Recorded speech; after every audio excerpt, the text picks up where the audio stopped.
Class 11 semester 2 chapter 1। এই যে রাজনৈতিক তত্ত্ব যে ধারণা যে অধ্যায়টি আছে সেই অধ্যায় থেকে আমরা আজকে ক্ষমতা স্থানান্তরকরণ নীতির সম্পর্কে আলোচনা করব। তবে তোমাদের কথা ভেবে এখান থেকে যে ছোট ছোট প্রশ্নগুলি হয় সেইরকম করেই তোমাদের জন্য ছোট ছোট উত্তরগুলি তৈরি করা হয়েছে। তো প্রথমেই বলে রাখি, ক্ষমতা স্বতন্ত্রীকরণ নীতিটা আসলে কি।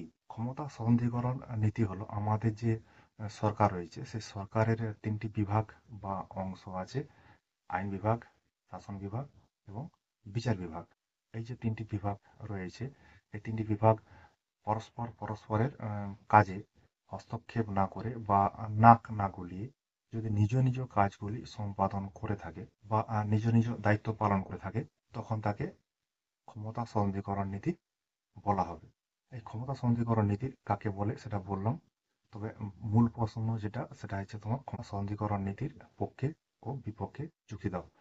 পক্ষে বিপক্ষে যুক্তি তো বলা হবে, তার আগে যদি ক্ষমতা স্বতন্ত্রীকরণ নীতি বিষয়টা না যদি বুঝতে পারি তাহলে কিন্তু মূল প্রশ্নটা আলোচনা করা ব্যর্থ হবে। এই জন্য আলোচনাটা করলাম। ঠিক আছে, তাহলে মূল আলোচনায় আসা যাক। আজকের প্রশ্ন হচ্ছে ক্ষমতা স্বতন্ত্রীকরণ নীতির পক্ষে ও বিপক্ষে যুক্তি। দেখো, তাহলে প্রশ্নটি হচ্ছে ক্ষমতা স্বতন্ত্রীকরণ নীতির পক্ষে ও বিপক্ষে যুক্তি দাও। এই কোশ্চেনটা যদি পক্ষে পড়ে 6 নম্বরের জন্য, তাহলে এখানে 6টা পয়েন্ট আছে। ঠিক আছে, যদি বিপক্ষে পড়ে, বিপক্ষে যুক্তি দাও পড়ে, তাহলে কিন্তু বিপক্ষেও 6টা পয়েন্ট দেওয়া আছে। যদি কোশ্চেনটা এইভাবে না পড়ে, যদি পড়ে ক্ষমতা স্বতন্ত্রীকরণ নীতির পক্ষে ও বিপক্ষে যুক্তি দাও, যদি এই কোশ্চেনটা পড়ে, তাহলে বিপক্ষে আপাতত 3টা এবং পক্ষে আপাতত 3টা পয়েন্ট লিখবে। ওই জন্য তোমার এখানে হচ্ছে 3 + 3 = 6, 6 নম্বরের জন্য দেওয়া আছে। তাহলে মূল আলোচনায় আসা যাক। সরকারের 3টি বিভাগ যখন সম্পূর্ণ স্বাধীনভাবে নিজ নিজ ক্ষমতা প্রয়োগ করে, তখন তাকে ক্ষমতা স্বতন্ত্রীকরণ নীতি বলা হয়। ক্ষমতা স্বতন্ত্রীকরণ নীতির অন্যতম প্রবক্তা হলেন মন্তেস্কু।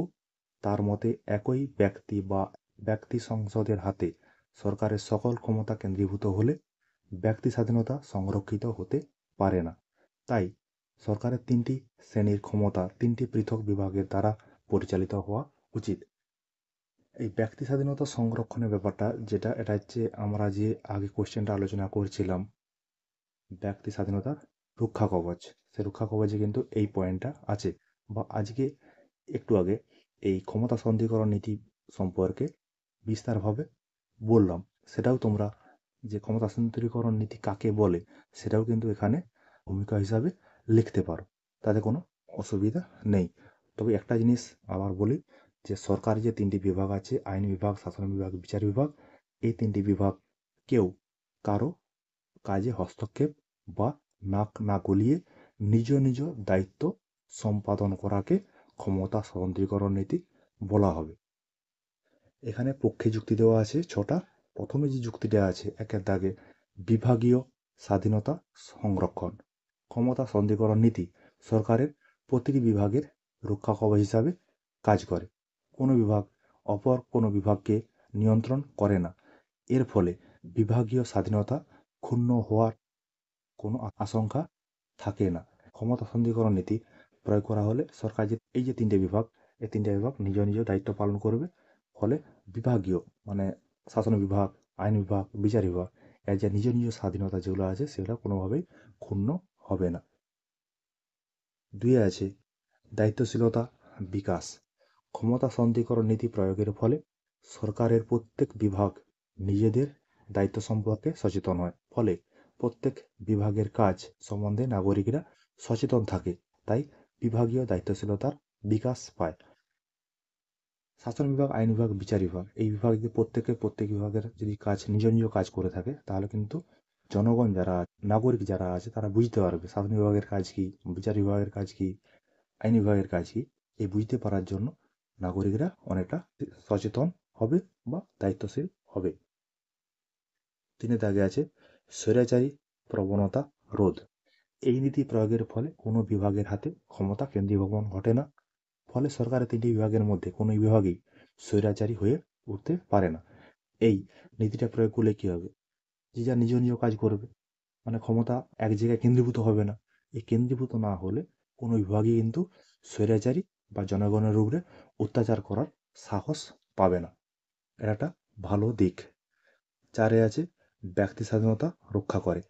মন্তেস্কুর মতে ক্ষমতা সন্ধিকরণ নীতি ব্যক্তি স্বাধীনতার পক্ষে উপযোগী। এই কারণেই রাষ্ট্র পরিচালনার বিভিন্ন কাজ পৃথকভাবে বিভিন্ন বিভাগের ওপর অর্পণ করা উচিত। আমরা যে স্বাধীনতা রক্ষা কবচ পড়ছিলাম সেখানে কিন্তু একই কথা লেখা ছিল। এই ক্ষমতা সন্ধিকরণ নীতিটা হচ্ছে ব্যক্তি স্বাধীনতাকে রক্ষা করে। সরকারের 3টা বিভাগ আলাদা আলাদাভাবে পরিচালিত হলে নিজ নিজ দায়িত্ব পালন করলে জনগণরা তার ব্যক্তি স্বাধীনতা পাবে বা ব্যক্তি স্বাধীনতা সম্পর্কে সচেতন হবে। এইভাবে ব্যক্তি স্বাধীনতা রক্ষা পাবে এই ক্ষমতা সন্ধিকরণ নীতি প্রয়োগ হলে। 5 দাগে আছে কর্মদক্ষতা বৃদ্ধি পায়। এই নীতিটি প্রবর্তন হলে সরকারের 3টি বিভাগ নিজ নিজ কাজকর্ম স্বাধীনভাবে সম্পাদনের সুযোগ পায়। তার ফলে সরকারি বিভাগগুলি কর্মদক্ষতা বৃদ্ধি পায়। এই 3টি বিভাগ আছে, শাসন বিভাগ, আইন বিভাগ, বিচার বিভাগ। এই বিচার বিভাগ, আইন বিভাগ, শাসন বিভাগ এগুলো যদি নিজ নিজ কাজ করে, তার নিজ নিজ কাজ করলে কী হবে? নিজের যে বিভাগের কাজের উপর তার দক্ষতা বাড়বে। ফলে এই ক্ষমতা সন্ধিকরণ নীতির যে পক্ষে যুক্তি যেটা বলছিলাম, কর্মক্ষমতা বৃদ্ধি পায়, সেটা এখানে প্রতিষ্ঠা লাভ করতে পারবে। 6 দাগে আছে গণতন্ত্রের রক্ষা হয়। ক্ষমতা সন্ধিকরণ নীতির ফলে গণতন্ত্র রক্ষিত হয়। এই নীতির ফলে গণতন্ত্র বিরোধী কার্যকলাপ রোধ করা যায়। ফলে বর্তমান বিশ্বের অধিকাংশ গণতান্ত্রিক দেশে এই নীতি মেনে চলে। এই ক্ষমতা সন্ধিকরণ যে নীতিটা, এটা কিন্তু আমেরিকা যুক্তরাষ্ট্রতে উদ্ভব হয়েছিল। আমেরিকা যুক্তরাষ্ট্রের আইন বিভাগ, শাসন বিভাগ, বিচার বিভাগ কিন্তু আলাদা আলাদাভাবে কাজ করে। তবে এই যে নীতিটা, যে বর্তমানে অধিকাংশ গণতান্ত্রিক দেশে এই নীতিটা প্রয়োগ করা হয়। ভারতবর্ষে যেহেতু পার্লামেন্টীয় শাসন ব্যবস্থা চলেছে বা সংসদীয় শাসন ব্যবস্থা চলছে, এইখানে শাসন বিভাগ, আইন বিভাগ একসঙ্গেও থাকলেও বিচার বিভাগ কিন্তু আলাদা। কারণ বিচার বিভাগ, আইন বিভাগ, শাসন বিভাগের যে অত্যাচার জনগণের উপর তা রক্ষা করার জন্য বিচার বিভাগ সদা তৎপর রয়েছে। এর ফলে কি হয়? জনগণের যে অধিকার, স্বাধীনতা সেগুলো রক্ষা করছে বিচার বিভাগ। ফলে গণতন্ত্র রক্ষা হচ্ছে। এই 3টে বিভাগ আলাদা আলাদা কাজ করলে গণতন্ত্র রক্ষা পাবে বলে মনে করা হচ্ছে। তারপরে আছে বিপক্ষে যুক্তি।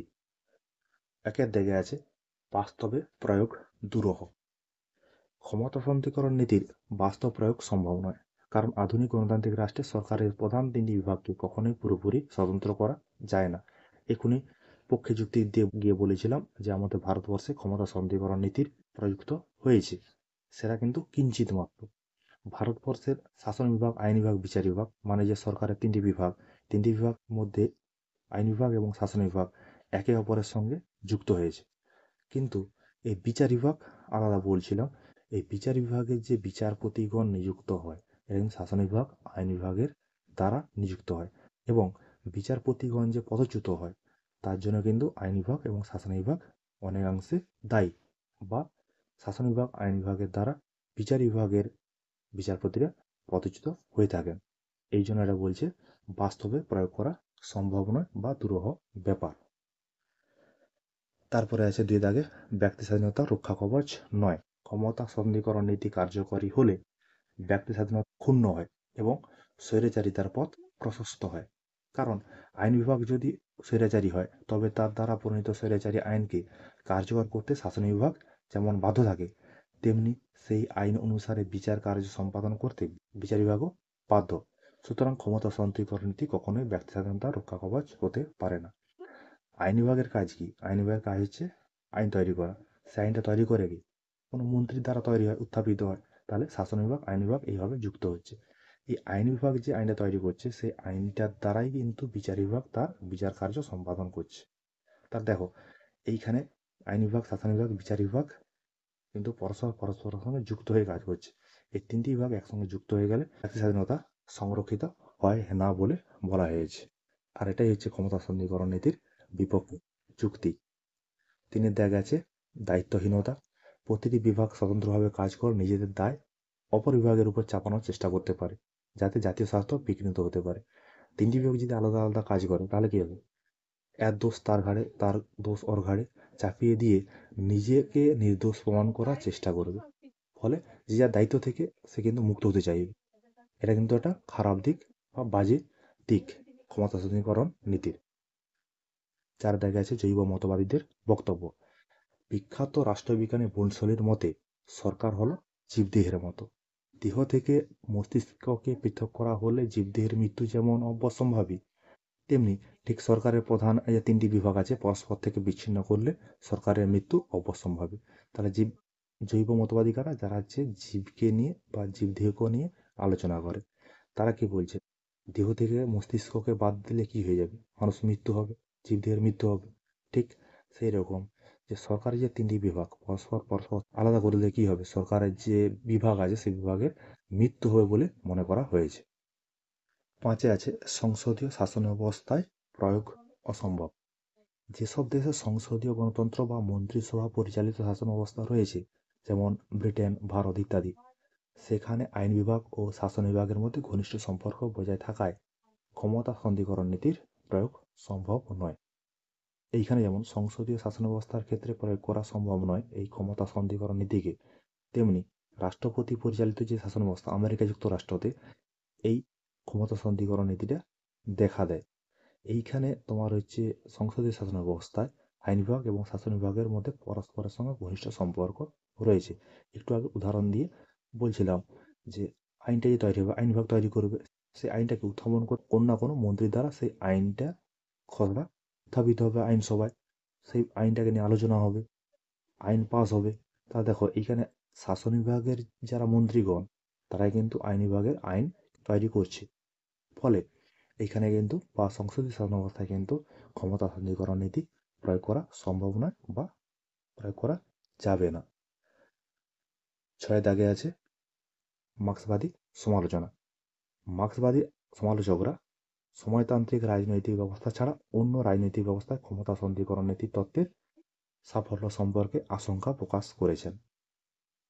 মার্ক্সবাদীদের মতে অসময়তান্ত্রিক রাজনৈতিক ব্যবস্থায় সরকার এক বিশেষ শ্রেণীর স্বার্থ রক্ষা করে চলে, কাজেই এই পরিস্থিতিতে ক্ষমতা সন্ধিকরণ নীতির প্রয়োগ অর্থহীন।